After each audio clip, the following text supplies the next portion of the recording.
right, there we go. In 3, 2, and 1. Welcome back, everybody. It's Chad from The Right Line, and this is the Chewing the Dirt podcast. Glad you are joining us. This is awesome. I'm really loving the episodes that have come up and some of the ones that are come up in the future. And today, I've got a fantastic guest, and I'm really happy to see Paul Carrill on the podcast. Sir, how are you doing today?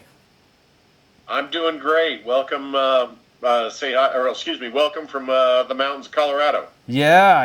You were just saying a minute ago it's just getting to be a bit colder than you're used to, or colder than normal now?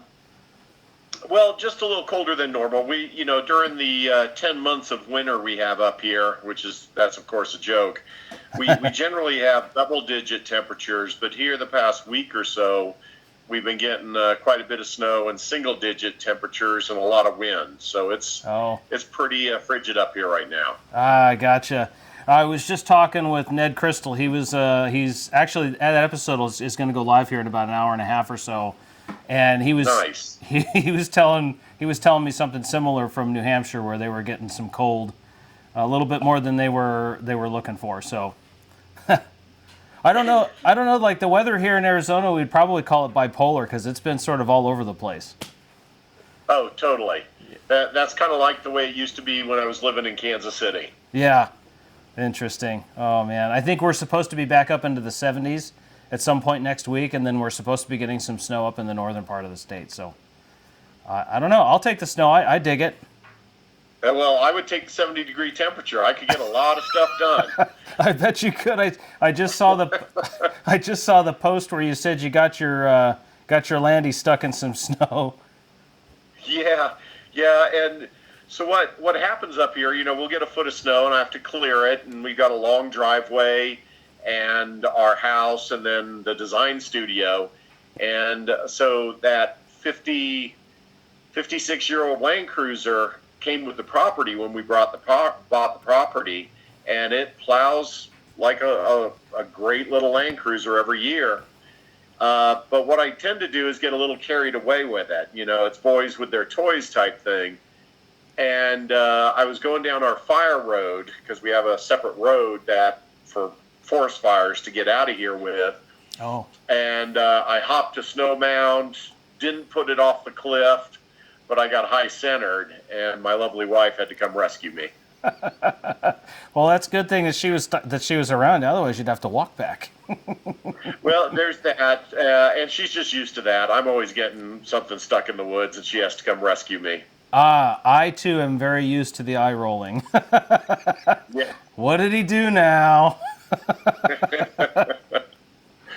Oh, that's cool. Well, hey, you sent me over a bit of a bio, which is, I knew that you had quite the resume, but I was looking through your bio and going, wow, he's really been through some stuff, and he's really had some experiences, which is going to be really cool to kind of talk about.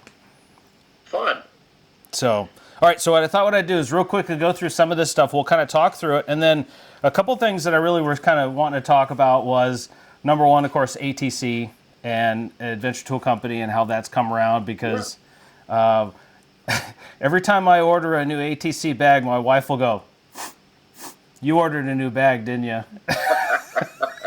They said, yeah, that paraffin wax canvas can be quite heady sometimes. Oh, I said there's nothing like that smell of a new ATC bag, so I dig it.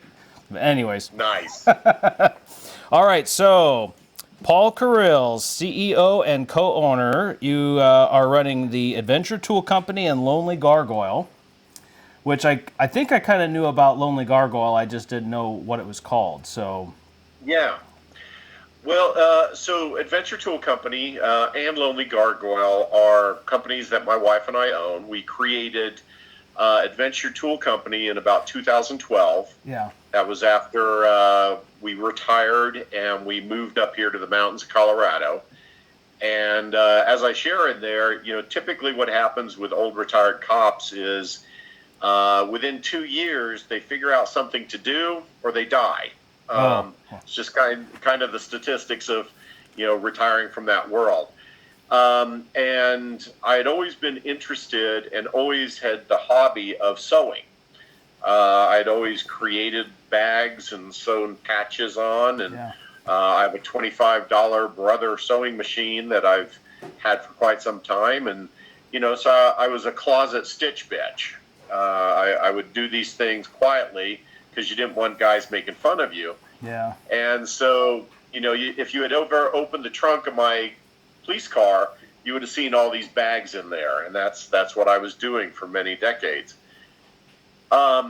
And we can talk about Adventure Tool Company a little bit more, but Lonely Gargoyle is a more recent company that we created, and that company is there to work with our government contracts. We wanted to kind of separate out what we do for the military and law enforcement and so on and so forth, and then ATC is our overland gear products.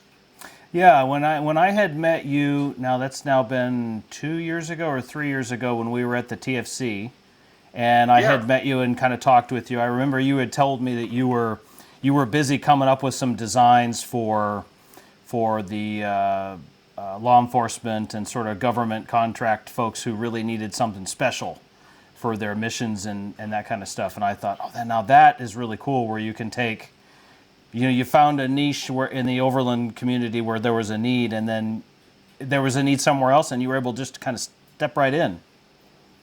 Right. Yeah, that's exactly what it was. And, the way Adventure Tool Company came about was by sheer luck and fortunate timing and an old Landcruiser and my past life and experiences and all those people that I got to know and work with back then, all by this time had promoted and were doing really fascinating things. And so I still knew these guys, gals, and had met many of new friends in that world. And it's funny how many people need a bag for a particular project or trip or investigation or whatnot. And once they learned what I was doing, it's like, oh, well, can you do this for me? Matter of fact, when we were down at TFC, my whole goal there was, with the permission of Bill Burke and Chris Cole, was just to observe what you and the other pros were doing, to see how maybe I could adapt some products or create some products for the professional off-road trainer. Right. And that was a huge wealth of information, spending a week down there watching you guys work. And in addition to that, I had developed some products for the FBI counterterrorism units. And I actually brought a bag down there. I showed it to a couple guys. So, it just kind of works really nicely, keeping things clean and cut and stuff for the 3-letter agencies over here and the world of off-roading with ATC. Oh, yeah. Well, and just from personal experience, I always knew that the one big thing that frustrated the heck out of me was that I didn't have enough space for stuff. Hey, this really needs to be in a bag or something. I can't just have that flopping around in the back of the Jeep, right? So when I stumbled across the ATC bags and started kind of creating a collection of the ATC bags, it was like, where were these bags when I first started off-roading? I mean, goodness gracious. So absolutely, and that's exactly what our core mission is to force guys to organize and therefore minimize. Yeah. Because what so many guys do is they carry too much junk in their vehicles, and then they wonder why they have to spend 10 minutes digging through and finding stuff, but more seriously, breaking their vehicles. They just overload. And like you as a professional trainer, you understand there's just key pieces of gear that you need to solve the problem. Yeah. You don't always necessarily need to bring all your gear, which adds to clutter, bulk, and weight. And along those same lines, that was kind of how ATC started with the shop roll. Everybody calls them tool rolls. Yeah. All has to be different, so I named it a shop roll because it gave you a workshop on the trail. And I literally still have the original one that I created back 2010, 2011.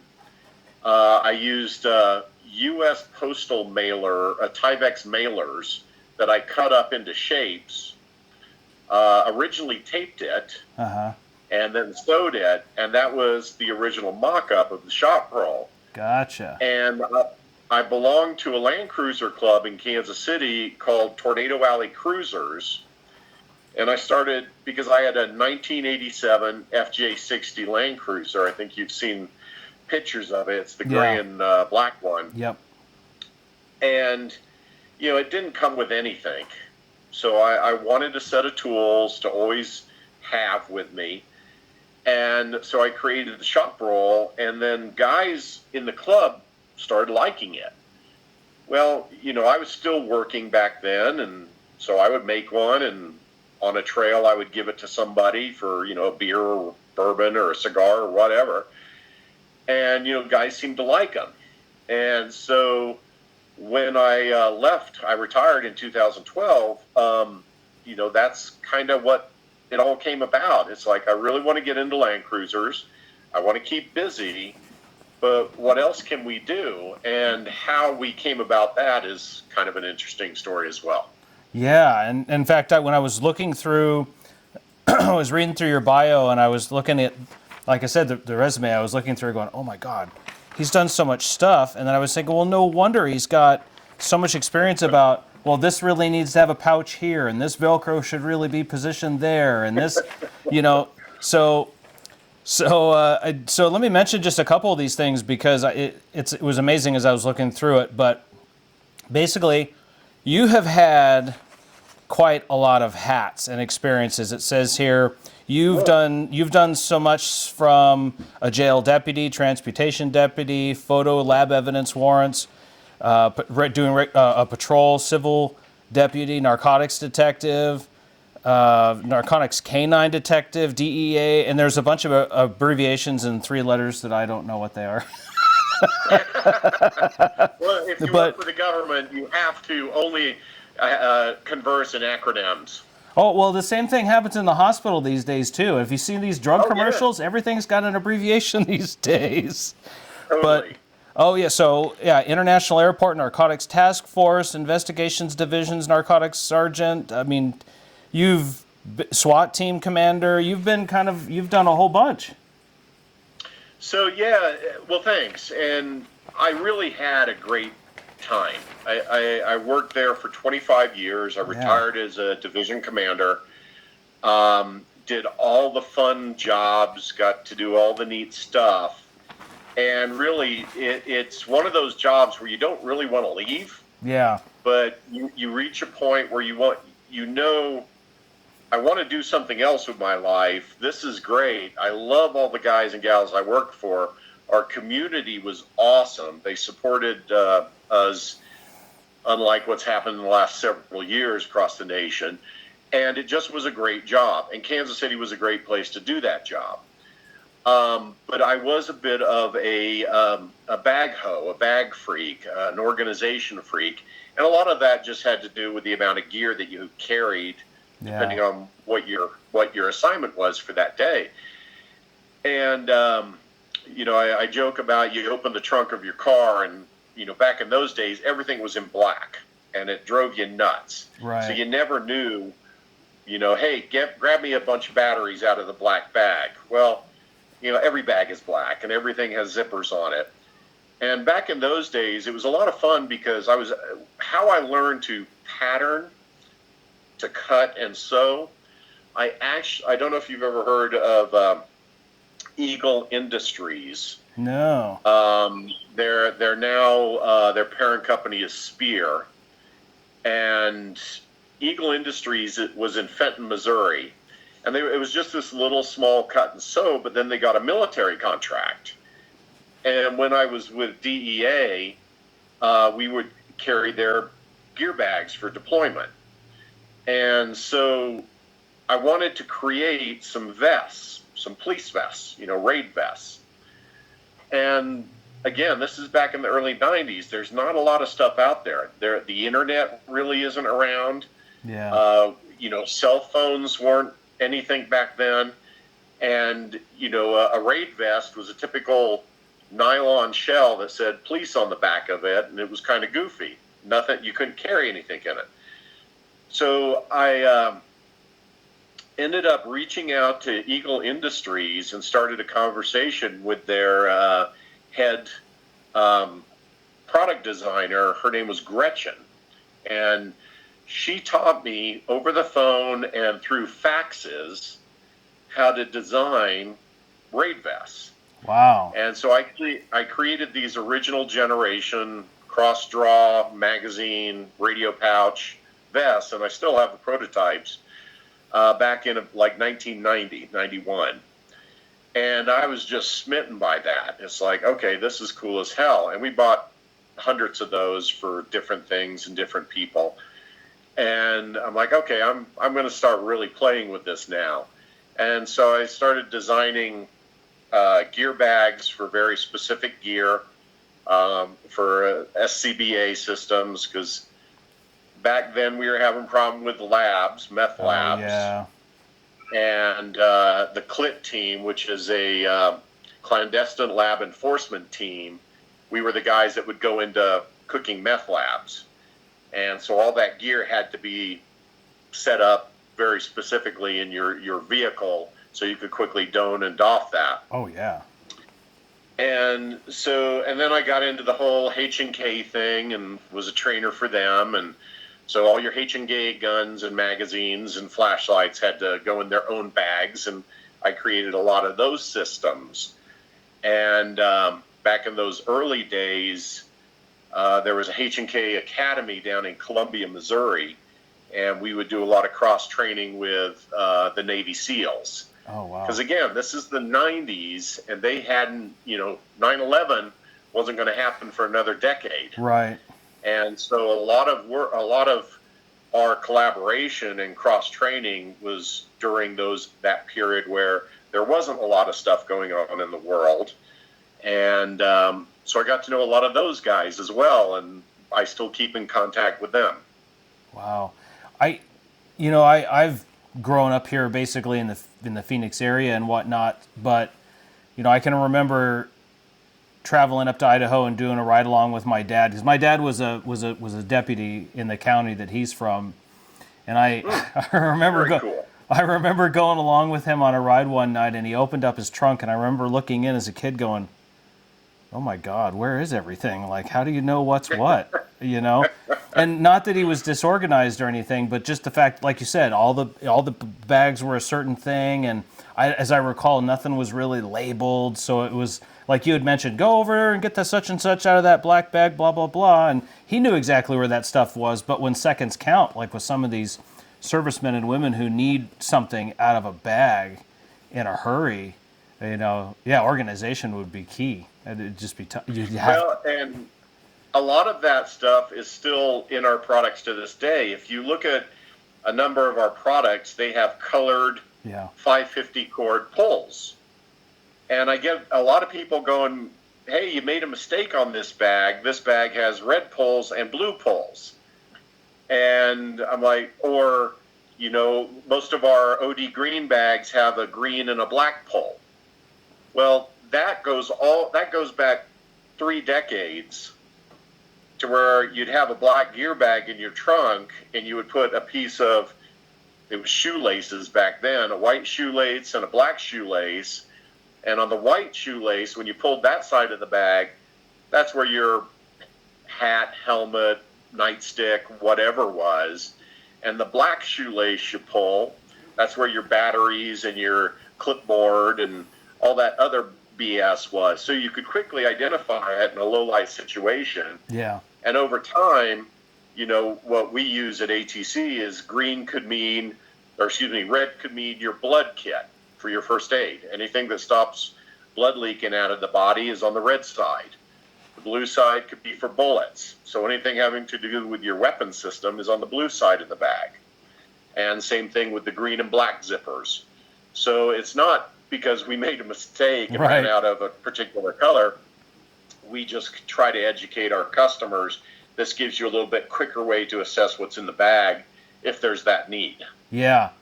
And I dig that in some of the bags that I've got in my collection too, how it just seems that there was so much thought that went into, okay, when I open this thing up, I know that these things are going to be the most important, and that obviously there's a ton of thought that went into these things, and kind of what you've been talking about, it's so obvious that you've thought so much about how you really wanted this stuff to go together. That's awesome. Well, thank you. And, not only was it the thought based on past experience and my current experience off-road, because we're really blessed where we live. We live at the point of entry to the Continental Divide. So on, any given day, you can hop on in your Landcruiser or your motorcycle and go spend the rest of the day trail running. And so a lot of our products get that T&E, test and evaluation, here in Nederville, in the Colorado Rockies. And any modification or design modification or enhancement, I personally do in our design studio here in the mountains. And then we have a whole crew of super local Colorado sewers that does our mass manufacturing right here in Colorado. And so while we certainly try to create that gear bag or that attaché or that duffel that works for people, the other thing that I think people like is the fact that it's made right here in Colorado. Yeah, and even more so, just the Made in America thing is just so important for so many people these days. And for me personally, I love to see a big American flag on something that says Made in America. Well, and that was, another fascinating experience when Amy and I were starting ATC back in 2011, 2012. The world was a different place 12 years ago. Yeah. Literally 99% of your sewing capacity had been offshored to China, Vietnam, Taiwan, wherever. And so here I was, this Kansas City boy trying to figure out who can sew my shop roll. And I was having a really tough time finding that. I was calling places out down in Florida, down in Texas, up in the Great Lakes area, out on the West Coast. And it was exorbitantly expensive, not to include the shipping of fabric out there and the product back. Oh, yeah. And it became this huge issue for us that, you can't sell an item to the consumer for 10 times what its actual value is just because it cost you 9 times to manufacture it. Does that make sense? Oh, absolutely makes sense, yeah. And so we had to figure out how to make something, and that was Amy and I's goal, was to make it in the U.S., make it affordable, and part of our company brand is, only 2 things are going to happen to an ATC product. Number one, you're going to it's so well built and comes with a lifetime warranty, you're going to hand it down to your kid, and they're going to get to use it. Yep. Or number 2, your buddy thinks it's really cool and he's going to steal it from you. So those are the only 2 things that happen to ATC gear during their lifetime. And so it was important to us. We could sell products for a lot more, but our goal was to get our product out there to the average guy who wants to go see the backcountry of America and is going to break something every now and then and needs to fix it to get home to mama. And that's still our philosophy. If you look at the price of a lot of products that are made in the U.S., they're $400, $500, $600. Yeah. We're still selling our shop roll for $99 that we started selling in 2012 for $99. Well, it's 2025, and we're still selling it for $99. Right. No, I get that part. I go on there, and when I saw the post about the newest bag that you had released, I haven't yet ordered one yet, but when I saw the post of the newest bag that you had created, that recovery bag that sort of opens up this way, and I just was looking through some of the other bags that were in there and going, oh yeah, I've got that one, and yep, I got that one, and I love that one, and price wise, I mean, I would say that I thought that when I looked at your prices, they were just right on. I mean, I know that my son's got a bag manufacturer that he really likes for his RC cars, and they use like a ripstop material for their bags. He's got one that he uses as a backpack, and then he uses one for his RC equipment, and their prices are very similar. I mean, different uses obviously, but You know when you see something good when you get it in your hand and you're like, oh yeah, oh yeah, this was well worth the $99. See, Chad, that's cool as hell to me. Okay, I'm familiar with RC cars Yeah. at a macro level, but I had no idea there's guys out there carrying bags for RC cars. That's cool to me. Yeah, There's always these niches. yeah. Well, he uses his, I guess I could show this, couldn't I? So this is one of their larger backpacks. And Nice. he's got two of these, and he uses one for school, and he uses the other, and he attaches his RC cars on the front, and then on the inside he can put his remotes and spare parts and, all that kind of stuff. Yeah. But he's got those, he loves those, and then the ATC bags that we have, you mentioned our bags are either going to get passed down or they're going to get stolen by your buddies or whatever. So I've got a couple of them where my son has sort of hijacked them.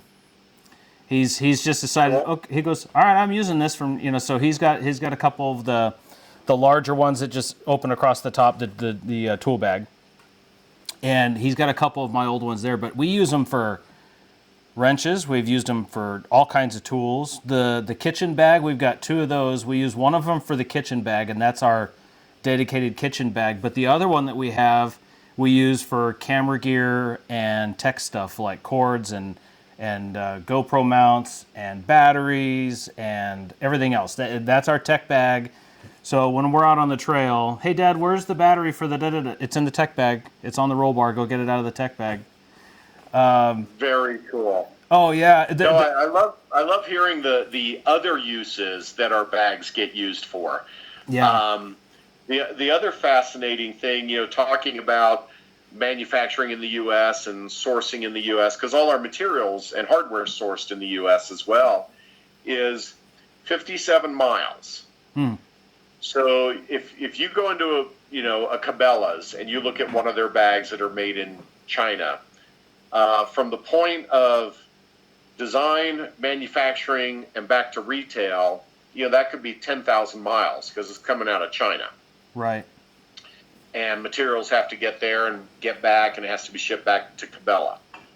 So here at Adventure Tool Company and Lonely Gargoyle, our total chain of supply is 57 miles between ATC design and then our sewing shop down in the Front Range, and then it coming back up and being packaged and shipped. So that's all 57 miles. Well, and so when people think of made in America, that's another way to look at it. Yeah, you make it sound so easy, especially when you compare it to the products that have to go from one side of the world to another side of the world and then back to another side of the world before it even gets back to the consumer. But I'm sure it's not that easy. It's not. And if you think about that, think of the distance from Denver to China and China back to Denver. Yeah. And the cost associated with all that. And then Cabela still manages to sell it for $99.99. Well, what is their labor getting paid? I think everybody knows that. Our labor here in Colorado are making a livable wage in Colorado, sewing the bags that we provide to the public, which is really important to Amy and I. Oh, yeah. Yeah, I think that would be really cool too, and that really speaks to it as well when you think of it that way, where you are what we're doing here is not only helping us to create and make these new bags, and we have a business, but we're also helping these other folks put food on the table and pay for this, pay for that, and other things. And yeah, that's amazing. Well, and you also brought up that point of the multi-use of the bags. Like you're using a camp kitchen as a tech bag. Yeah. And that's actually not the first time I've heard that. Guys have shared with me that because of the drone use nowadays, and the GoPro use and all the other types of uses that these people that document their trips or their hobby have a lot of tech. Yeah. And that's actually how one of our products, I can't go too deep into this, but one of our products ended up in the hands of some people that built this stuff that is over in Ukraine right now. And it's part of the program, the drone program over in Ukraine. You've seen a lot of those videos. So I'm actually waiting to see one of our products in a drone shot out there because they're being used for that. That'd be amazing. Yeah, it's kind of crazy. Yeah, absolutely. I would love to see a nice oil canvas bag that would be used for just something small for a drone and cameras and everything else. Because, yeah, when we go out someplace, when Joe and we're going to go run the drone and we're going to take cameras, I've got a couple hard cases for all that stuff, just to keep them safe and keep all the dust out of it. And then we have our tech bag, and then whatever else we take, and that's just stuff for recording the trip. That doesn't include what our tent and the kitchen and everything else that we have. And when we shove all that into the back of a little 2-door JK Jeep, we just run out of room altogether. And very fast. Yeah, it does kind of go back into what I looked at when my dad opened the trunk of his patrol car, going, "Whoa, okay, do you know where everything is?" No, it really was amazing back in the day. I mean, the early days of SWAT, for example. People live in today, and they know they can go to the internet and buy anything and everything. Totally. But, 1988 was a different place. Yeah. And when people think of local law enforcement, thinking of SWAT, well, SWAT actually in 1988 was not this organized, quasi-military, highly trained, highly equipped, highly skilled entity that it is today. It literally was a couple guys in the squad room, and you would go, "Hey, Chad, grab your shit, we're going to go serve this warrant and kick in the door." And that was the extent of your pre-planning, your ops, your threat assessment, your weapons check, your gear check. That was it. It was Chad and Paul, we're going to go kick in this door. And the gear, as you got a few more guys in the squad room, was literally leftover Army surplus Vietnam era gear. Oh. Our first set of BDUs, we dyed black because they were just OD green BDUs, yeah. And the OD green webbed belts.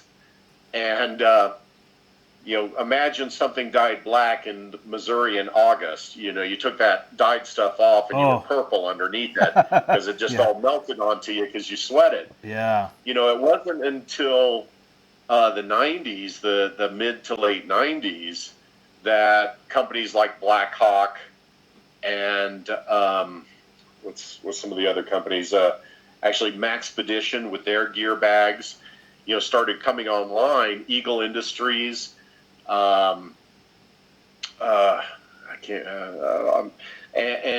things really started to get more professional. 511 hadn't even been thought of yet, and now look at 511.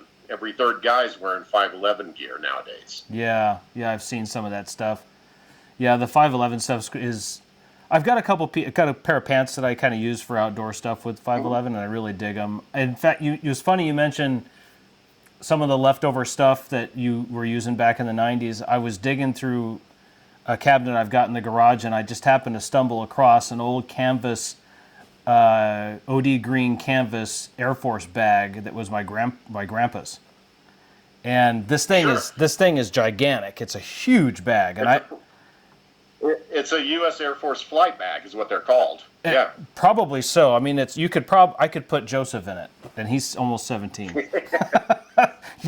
And I have no idea what he used it for. I have no idea where it's been. I when I look at it, I keep thinking about where has this been and what stories could it tell. And I've used it for just about anything here in the garage. When we used to ride motorcycles and stuff, that was all of our helmet. That was our helmet bag and chest protector and boots and all kinds of stuff. But it speaks to that, the canvas part of it too.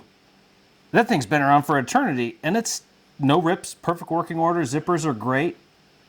I mean, well, and you bring up a great point with that, and that's why our initial products, and even a lot of our products to this day, are made with that paraffin-infused OD green wax canvas. Yeah.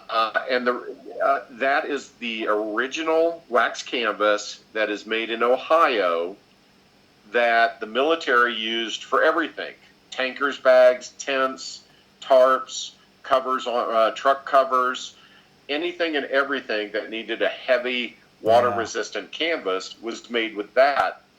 And so I would say, half of our clientele are former military, and they buy it simply for the smell, because they spent a year living in the desert in a GPW tent. Yeah. And that brings back the memories for them.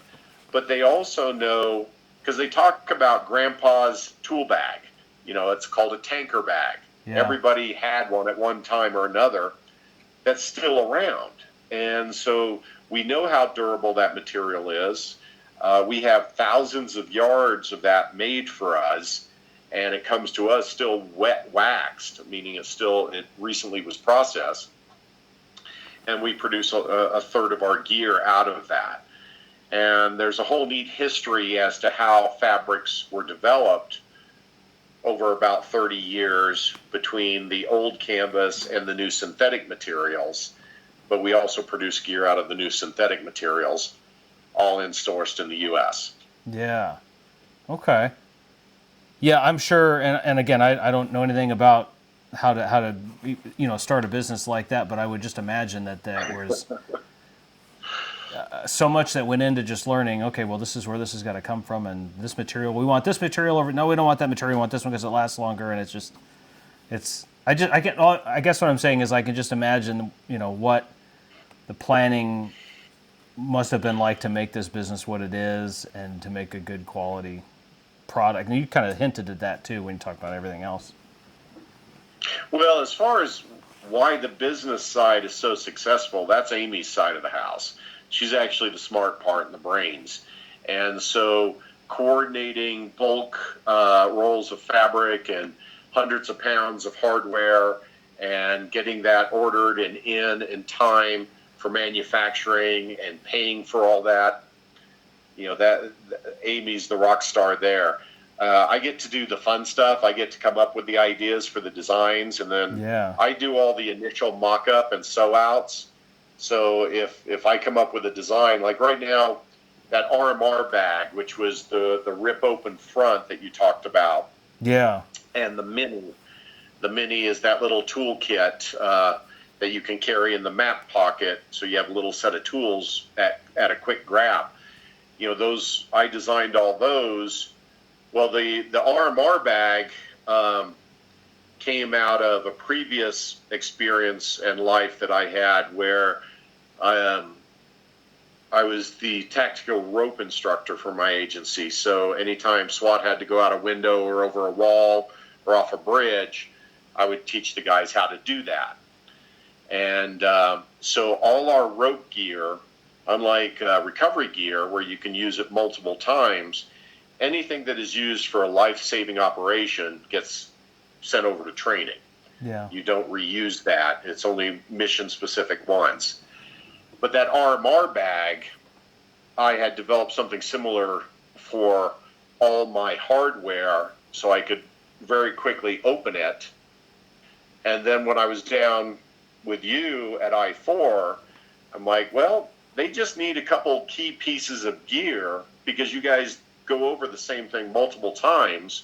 And if you're a trail leader, trail gunner, and you're always just winching or pulling someone off of a high spot, you don't need to dig through all your gear. You just have to have that gear that you know you're going to need, and you need it all frequently, not for a technical recovery where you have multiple points.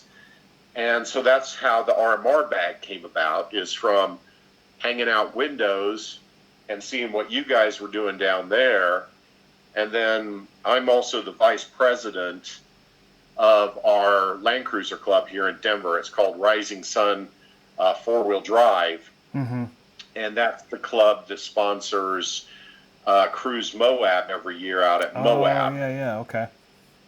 And it's a big deal. There's a lot of people that show to it. And so I've been instrumental in arranging gear and organization from those experiences.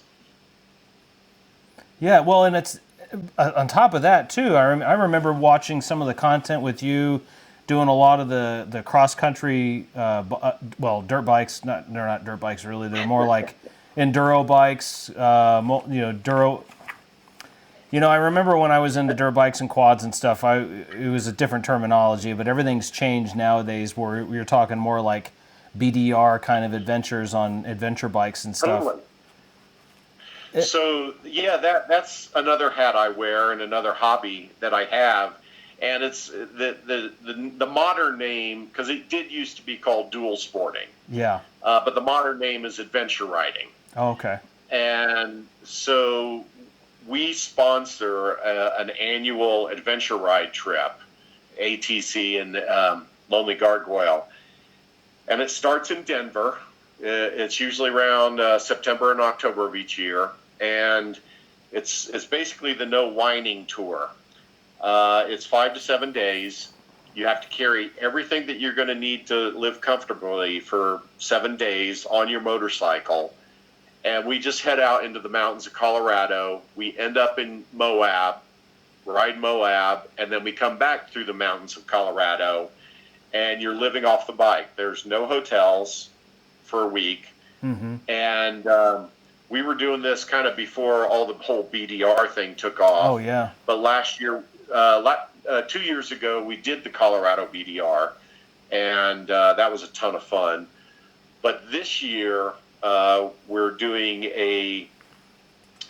there's an area out in Utah called Swing Arm City. And we're going to take a bunch of guys out there to experience that. Wow. Okay. No, that's really cool. I'm not. Red bike. You're welcome to come. Well, when we were growing up and we were kids, we first started off with this old TRX 125 Honda quad, and it was this quad that we literally just beat the crap out of this thing, and no matter what we did to it, it ran, and it always ran well. And growing up as teenagers, we ran that, and we had some three-wheelers, and I had a little bit of experience with bikes, up on two wheels, but for me, it was a three-wheeler. That was for me, that was how I loved to get around in the dirt. But, when Joseph was growing up, we used to kind of talk about getting dirt motorcycles together, and we were wanting to do all this kind of stuff. And I think my wife would probably want to disown me if I came home with something else. But sure. All husbands operate within the boundaries that they're given. Absolutely. Well, and as we're talking, I can hear her. She, But totally. We did, my son and I and a bunch of us here in our off-road club here, we did the Arizona BDR in our Jeeps. And I think Joseph and I had that conversation. Dad, wouldn't that be cool to do that on a motorcycle? That'd be so much fun. And yeah, it's always kind of one of those things in the back of my mind. I always wondered, I would love to jump on a bike, and I'd just love to, blast out someplace in the middle of nowhere and camp out under the stars and whatever I could carry. And I just think that'd be awesome. Well, you hit all the high points of it doing it, and it is awesome. That's why it's called the no whining tour. You're not allowed to whine when you're out there, because shit just happens. A couple years ago, we were doing the area of Colorado that's the western side of Colorado, eastern side of Utah, an area I think it's called Desperation Valley, and basically it's just the desert. And so we had a really difficult couple days before, and so the guy I was riding with decided he was going to go around the desert, and I said, well, I'll go through the desert and I'll meet you, at our Latin Long where we're supposed to meet. So I head off into the desert, by myself with a GPS satellite come help me thing. Oh, yeah. And after the first flat, changing that in the desert, which really sucked, Oh, I bet. Then I ended up in sand washes that just a few days before had been flooded. The Oreos. Arroyo? Thank you. You're from that part of the country. You can say that. And so I spent like 3 hours riding those in sand with all my gear on my bike. And at the end of the day, as the sun's getting ready to go down, here's my riding buddy and a guy by the name of Steve that owns the Three Steps Hideout in Utah. It's a ride in, ride out, middle of nowhere, super cool place to stay. Here they come on a side-by-side to come rescue me in the desert. It was one of those really crazy experiences. Oh, I bet. Yeah, it's funny. We often complain about how we don't have much space in the back of our two-door, and then I think about somebody on a motorcycle trying to carry all their gear along with them too, and what do we have to complain about, right? Oh, totally. Oh, that's funny. But again, if you get a bike between now and September, let me know. All right, I'll let you know. I don't know if it's going to happen between now and September, but yeah, maybe. It's something that we've always kind of talked about, and this year I thought maybe I was going to have finally something done with my ankle. I've had a long-standing ankle injury, and I thought maybe this would be the year to get something done. And then my son and I were out on a trip in December. We were doing a trail run, and he was driving, and I went to get out of the Jeep, and the ground to the passenger side of the Jeep sort of sloped away, and as I stepped out of the Jeep, I went right down on my butt hard. And the rest of the day, it felt pretty good, but then after that, I was starting to notice my left knee was really starting to get a little bit more sore, and later on, as days went on, I realized, okay, now this isn't just a simple thing. I probably really hurt it. And make a long story short, I have a doctor's appointment here now in about a week to finally figure out what we're going to do to fix it. Yeah. Well, yeah. So here's a piece of advice. Get it all fixed now, because it doesn't self-repair as you get older. Yeah. And that's the condition I'm living in now. Body parts that don't connect as well as they used to, and I should have had them fixed back in the day. Yeah, I know what you're talking about. My son and I are just picked up in archery, and I went to go get my bow set up yesterday at our local shop, and I went through the tuning process with the owner there, and he had me. I think I fired, I don't know, 2-3 dozen arrows out of this thing as he was tuning it, and I thought, okay, I'm gonna feel that tomorrow. That shoulder, I'm gonna feel that. But yeah, that's you're getting old there, my friend. Yeah, actually, I feel pretty good today. I don't think it's gonna hurt as bad as I thought it was. I think it's gonna be brisk fine. Good. But I've always had this dream or just this goal. I've always wanted to go on a bull elk hunt. I always wanted to take a bull, and maybe one of these days it'll happen. I'm fingers crossed. But my family, we're all hunters, and I've always liked to do it. And Joe's not so much into it. He likes to go along and he likes to see the whole process of it, and he likes to do the hiking part of it. But I don't think he's into the hunting part of it. But sure. But anyways, there is a funny story in there, though. Actually, if my mom knew that I was telling this story, she'd probably be very angry at me. But I remember, as I was a little kid, I was standing out on the end of my grandparents' driveway in Idaho, and Grandma and Grandpa Mom and Grandpa come driving up, and they had gone out on a deer hunt, and she had shot a deer. But she shot it and it ran, and they had to go track it down. But the funny part about it was that she'd shot it in the tail, in the butt, and it was just a running joke that she'd shot this deer in the butt. And anyways, long story, but it was just really funny. So that was growing up. That was always a little bit of a jokey thing. But anyways, yeah, whatever. But oh yeah. So I would imagine. So I was, and again, just kind of going back to what you had sent me earlier. But you, even retired, you just couldn't sit still. You're all into stuff. Like we kind of briefly talked about. At one point, you were in a rescue team, and working with the Forest Service on some stuff, and then you were a museum docent. Is that what it says in here? Yeah.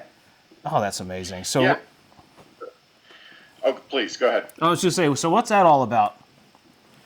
So here in our little mountain town of Nederville, Colorado, it's on the peak-to-peak highway between Golden, Colorado and Estes, Colorado, and 20 miles up the mountain from Boulder, Colorado.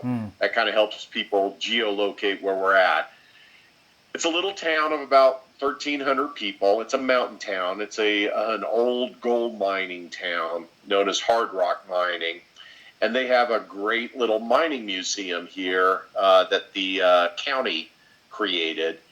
And that first couple of years after retirement and living here in the mountains, I went over and volunteered to be, just kind of help out. And, I was going through the Rocky Mountain Rescue course to be a RMR rescuer, high mountain rescuer.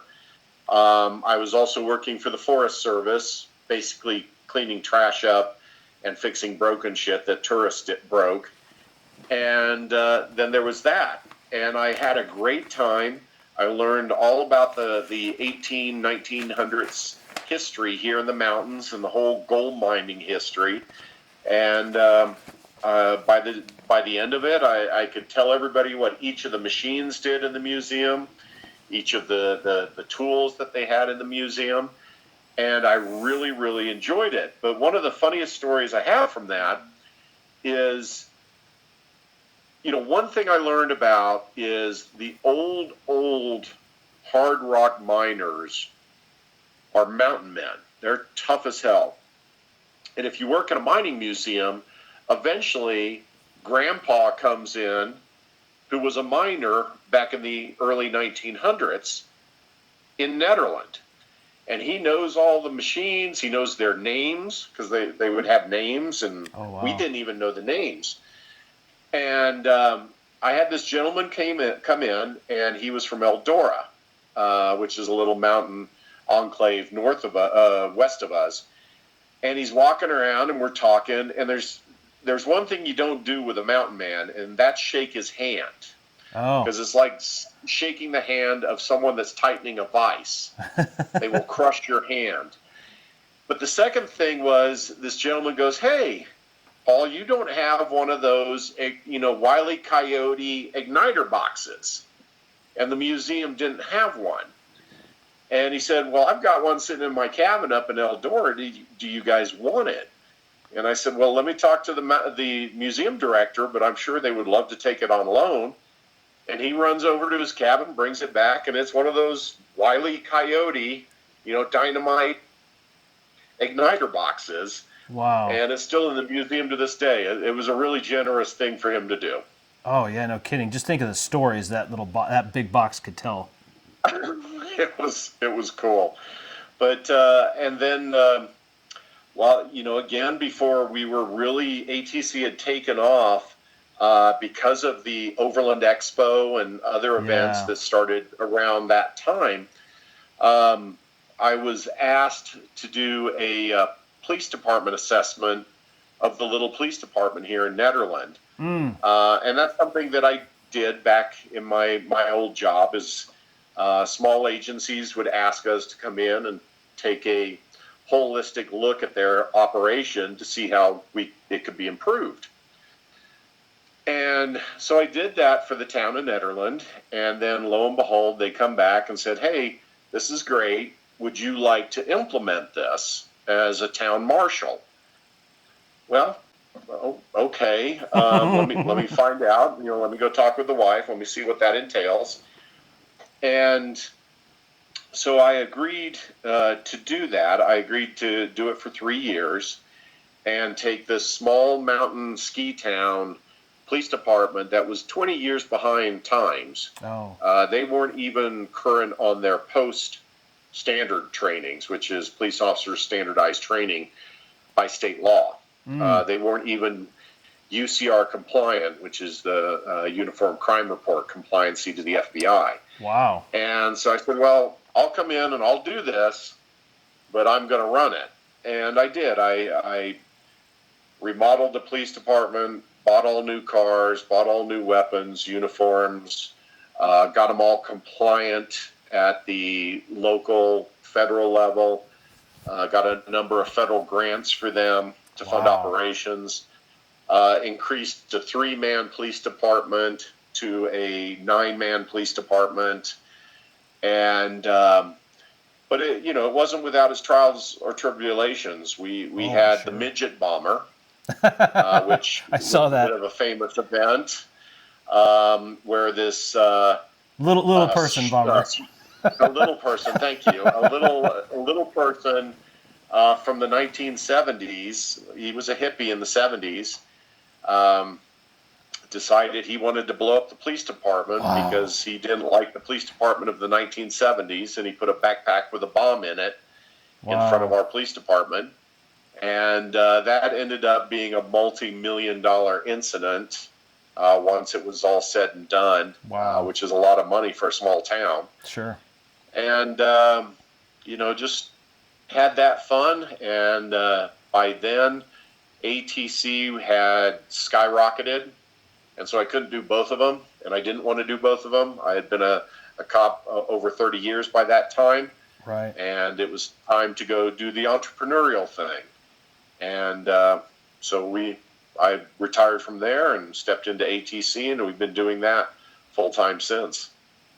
Well, and thank you for doing that as well with being an officer and dedicating all that time to your community and whatnot. And that's, I don't know if a lot of people really know what that kind of lifestyle takes, what that kind of lifestyle involves. And my dad would often kind of talk about he would often talk about how the city boys and the county boys would sort of mess with one another, and they would they would do some pretty bizarre stuff to really kind of, I mean, almost borderline really get themselves into trouble, but not quite there, But do you think, and maybe this is kind of just stepping off and without getting too much into the weeds or political or anything else, is do you think that our police agencies now these days are going to start really getting some more traction, support, and how else do I want to say this? I guess I would say I think it sounds like law enforcement's been kind of given the rough act these last 4 years, 6, whatever. I'm trying to stay away from politics and whatnot, but no, and that's fine. And from a interested observer, somewhat subject matter expert, yes, I think under the new administration, a lot of this, we hate the police, defund the police, progressiveness that wanted to blame the police and make criminals the victims is all going to change. Yeah. And, it was fascinating through the 30 years that I did it, how much it had changed. Because when I came on the job, there was still, under federal or under Supreme Court ruling, you were still able to shoot somebody in the back as they ran away from you, but you didn't know what they had done yet. Oh. That was still the law of the land in 1987. Well, obviously that had all changed and has changed for all the right reasons. And I think that's the same thing in modern law enforcement. Things have changed, matured, grown, trained. We've gone through this 4, 6, 8 year period, and now I think America is ready for a change. Yeah. I had mentioned to you once before, when I came on the job, it was not unusual to sit down to take a test, and you're in an auditorium with 1,500 people for one job. Right. That's the way it was in the 80s. When I was the chief here at Nederville, just to get one officer to come in and interview, I would go through weeks, if not months, to just get one person to come and be interested in, being a cop in the mountains. Wow. So, will it ever go back to that volume of men and women that want to get into law enforcement? That's going to be a generational thing. I think time and thoughts of what law enforcement is and how it really does serve its community will have to go through another change before we're back to people perceive it as a great profession, a great job, an interesting job.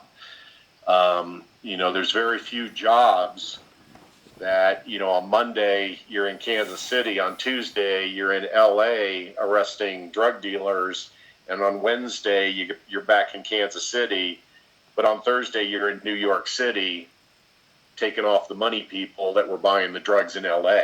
Yeah. And there's a lot of guys, men and women, that do that. I did that in the 80s and 90s. Yeah. And you got to travel and you got to work those big cases. I've always thought that police officers and fire personnel and hospital workers, and we call them essential workers, of just recently, but those folks are usually, not always, but probably usually the folks we're going to see when we're at our worst time. And they're angels.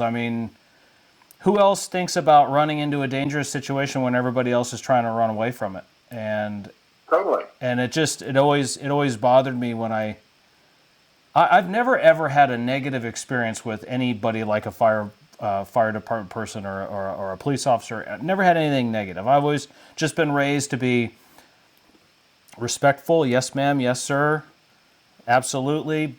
Just typical golden rule. And I've never had anything in a bad experience, but I just always thought that was so terrible how, law enforcement was treated. And in my mind, they're angels, essential workers, whatever you want to call them, but, Well, unfortunately, shit sells. Yeah. And, every profession here in America, you're going to have that 1%er that causes problems for the other 99%. Oh, yeah. There's over 800,000 police officers in the United States.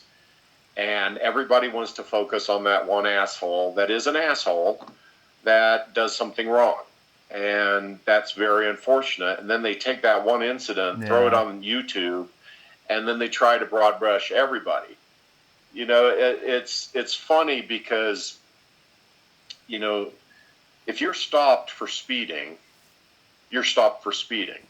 Yeah. That officer wasn't out there looking for just Chad. Right, you're right. To ruin Chad's day.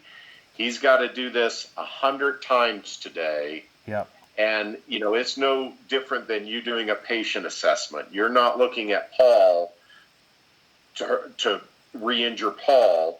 You've got 100 patient assessments to do today. You're just dealing with that way. Like here up in the mountains, one of the things, I truly believe in is helping veterans that have lost their way. And here in the mountains, we had over 75 veterans living homeless in the national forest. Oh. And they weren't being provided any services. They literally were living the mountain man existence. And so I worked with the VA in Denver to send a caseworker on every Thursday to our community center with, resources and food and clothing and things like that. And over the time that I was here, we would get all these veterans that would come in to take advantage of those resources and clothing and food and tents and things like that. But that was focused on them. That was in addition to what we were doing as a town, as a police department, for all the homelessness that we call them summer campers in the mountains. And from the civilian side, we would see a couple thousand of them in the each summer up here. The former, the veterans, we only saw less than 100, but they were a little more hardier and were living more deeper into the forest. Okay, that's all great, but no one talks about what your local police department does to create programs like that. Yeah, yeah.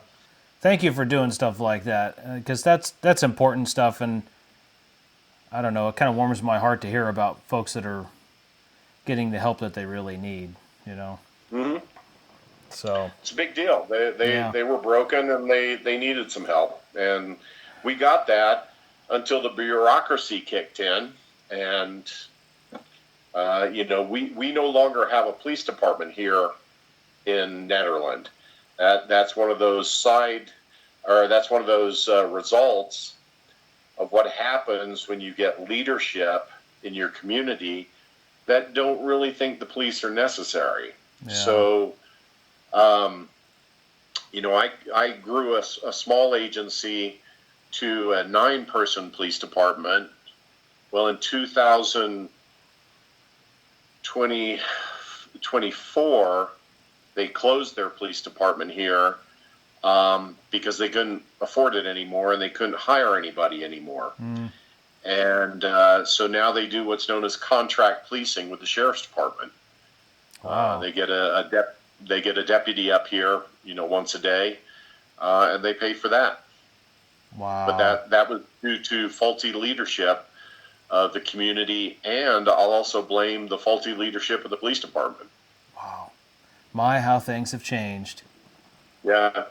Well, hopefully, though, things are going to be changing now. I think we have a little bit more of a I don't know, more, I am more hopeful 4 years, and I don't know, fingers crossed, right? I mean, try to stay out of the politics of it, but Right, but I think what you're thinking is we will see a turnaround because it does have to start at the top. yeah, And, there has been a lot of positive attention given to modern policing. And, I don't like using the word de-escalation because we were using de-escalation in 1987. It's not a new word. right, It was called verbal judo back in the day. And you wanted to talk people down versus having to go to fists with them, because whenever there's a police officer involved in a confrontation, there's always a gun involved in the confrontation. mm, And 9 times out of 10, it's the police officer's gun that is there. And so most police officers don't want to have to go to confrontations. They want to yeah. be able to talk that person off the edge and talk them into handcuffs. That's the way you were trained over 40 years ago, and they're certainly trained that way today. Dangerous job for sure, and God bless those men and Yeah. women that do it for sure. So, Hear, hear.